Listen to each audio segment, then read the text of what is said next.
All right, let's dive right in. We're going to unpack a really powerful story today.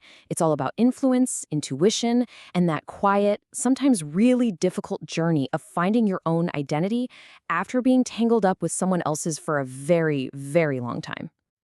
Wow. I mean, what an opening line, right? That one sentence just sets the entire stage. It speaks to this long-term, really subtle influence that shapes you from the inside out. It's a feeling I bet a lot of us can recognize, whether it's from a mentor, a parent, or maybe a long-term partner. Just think about that for a second. It's such a disorienting feeling, isn't it? This blurring of the lines. And that feeling is at the absolute heart of the story we're getting into today. So, how does a bond like this even happen? Let's take a look at its beginning, what it felt like from the inside, and, the fundamental misunderstanding that let it go on for a quarter of a century. It all started with something as simple as a handshake in a bright room, a moment that just felt full of promise. And that grew into years of what seemed like perfect synchrony, like being on the exact same frequency.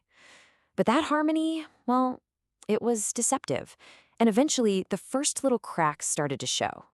This metaphor is just perfect. It so brilliantly captures what this influence is like. It's not some loud, obvious control.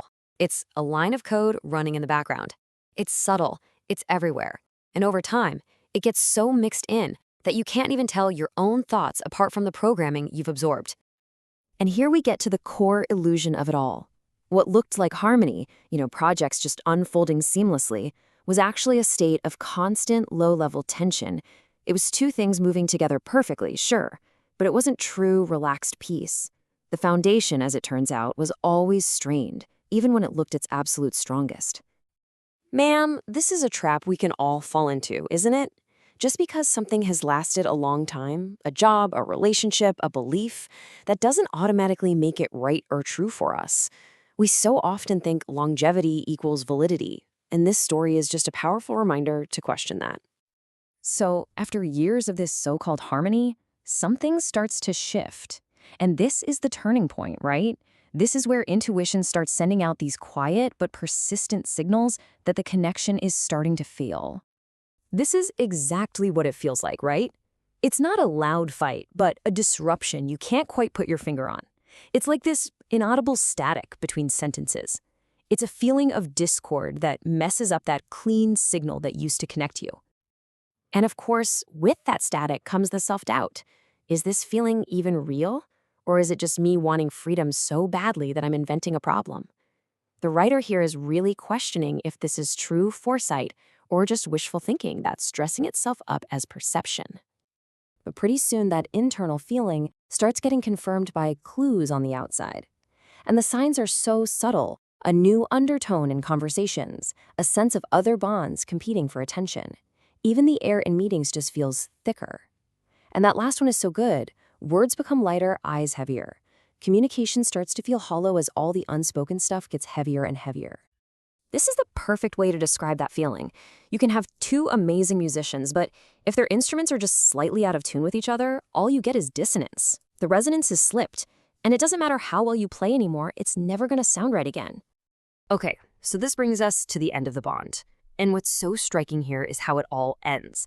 Not with a big bang, but with this quiet, gradual dissolving, an unthreading in silence. This just shows it wasn't some sudden break, but a really slow process. It kicked off with that new competing rhythm. It moved forward as conversations lost their meaning. And it ended in a silent collapse, where the end was more of a quiet realization than some big dramatic event.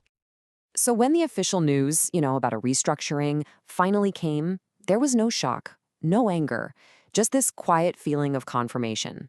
The mind was finally catching up to what the body and the intuition had known for a long time. The internal reality was just being confirmed by the outside world. So this brings us to the aftermath, and maybe the most important part of this whole story. What happens next? What does that freedom feel like? And what are the lessons you learn from finally reclaiming your own resonance?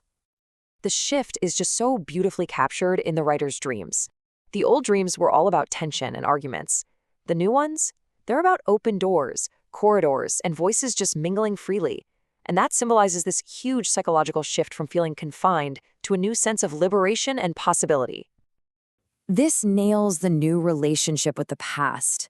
That old influence isn't totally gone. It's like an ancient signal you can still feel sometimes. But here's the key. It doesn't control you anymore. Instead of being a source of tension, now it's just a memory. It's a reminder of what true balance actually feels like. So what's the takeaway from all this? 3 really powerful lessons. First, your intuition, that static, it's a real signal. Second, just because something lasts a long time doesn't make it right. And finally, you have to honor that internal feeling, because even the false alarms are part of the process of learning about yourself. This is such a nuanced and beautiful way to redefine intuition. It isn't some perfect crystal ball. It's a half-truth. It's your body's early warning system, just telling you that the environment around you is changing. It's a signal to pay closer attention, not a command to immediately run for the hills. And that brings us to the final question, which is really the ultimate takeaway from this whole journey. It's a question about boundaries, about identity, and about the lifelong work of figuring out which signals we absorb from the world and which one is the true, quiet rhythm that's entirely our own. It's a question worth sitting with for a while.